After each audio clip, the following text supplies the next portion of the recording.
14ই March 2025 শুক্রবার বছরের প্রথম চন্দ্রগ্রহণ হতে চলেছে। কন্যা রাশিতে উত্তর ফাল্গুনী নক্ষত্রে এই গ্রহণ হতে চলেছে। এই গ্রহণের যে সময় সকাল 9টা 27 থেকে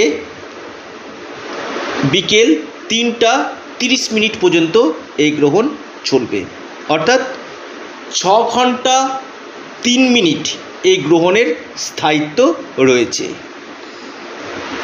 এবং এই গ্রহণ আপনার ভারতবর্ষে কিন্তু দৃশ্যমান নয়। এবং এই গ্রহণের সময় আপনারা অবশ্যই মহামৃত্যুঞ্জয় মন্ত্র পাঠ করবেন, পাশাপাশি আপনারা ওম নমঃ শিবায় পাঠ করবেন এবং আপনারা চন্দ্রের বীজমন্ত্র পাঠ করবেন।